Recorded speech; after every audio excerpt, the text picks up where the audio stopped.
the things that made the Apostle Paul very successful is that he understood the concept of boundaries. In 2 Corinthians chapter 10, beginning with verse 13, Paul said, "We will not boast about things done outside our area of authority." So there's an area of authority that I have. "We will only boast about what has happened within the boundaries of the work God has given us, which includes our working with you. We are not reaching beyond these boundaries when we claim authority over you, as if we have never visited you. For we were the first to travel all the way to Corinth with the good news of Christ."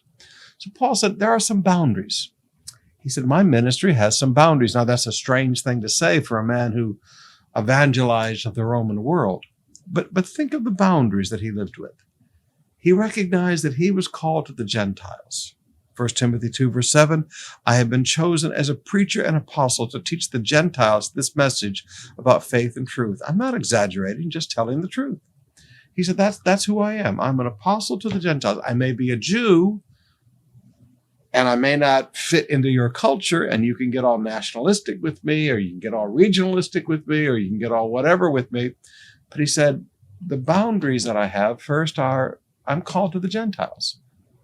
He says that Peter was called to be an apostle to the Jews, and he was called an apostle to the Gentiles. These boundaries not only deal with people groups, it deals with geographical areas. Now look with me at verse 15. "Nor do we boast and claim credit for work someone else has done. Instead, we hope that your faith will grow so that the boundaries of our work among you will be extended. Then we will be able to go and preach the good news in other places far beyond where no one else is working. Then there will be no question about our boasting about work done in someone else's territory." Now notice, territory. Now back up again to verse 14. "We're not reaching beyond these boundaries when we claim authority over you, as if we never visited you." He said, "For we were the first to travel all the way to Corinth with the good news of Christ." Now notice, all of these words here, territory, travel, all of this deals with geographical things. So, when I look at my life, I take these verses and I say, all right, what are the boundaries of the authority God has given me in ministry? It would be to the Filipino people. That's the people group God has called me to. Those are the people that God has assigned to me. That's part of the boundaries of my ministry. Now, when you begin to look at people groups and you begin to look at geographical areas, you begin to realize that God does establish boundaries for pastoral leadership. God does establish boundaries for ministerial leadership, both geographical and people group. And as pastors, when we learn to stick within them, then we don't have problems. Paul said, now there are these other guys, these super apostles, they're stepping out of their boundaries and into my boundaries. They're stepping into my territory. I didn't step into their territory. I was the first one here.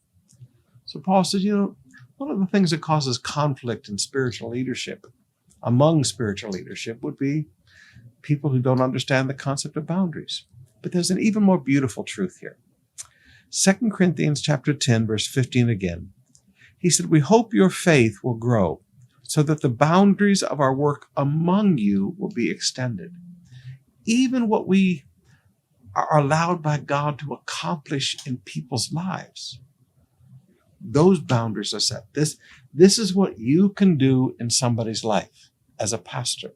This is what you can do in somebody's life as a spiritual leader. Those boundaries are also set, but those boundaries are determined by a person's faith. As they grow in faith, you can accomplish more in their life. There are always some people that come to church and they're rebellious and they have no faith, and lack of faith and rebellion are basically, symbiotic twins, all right? They're full of rebellion. They have no faith. They've got bad attitudes. There's very little that you can accomplish in their lives. But show me a church member who's growing in their faith. You can take them farther. The boundaries of what you can accomplish in somebody's life is amazing if they will grow in their faith. For instance, for years, I brought church members into prosperity.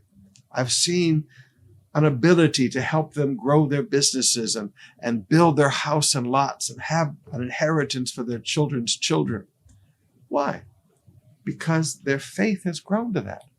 There are other people, though, because of their lack of faith, what I can accomplish in their life in that area is very little.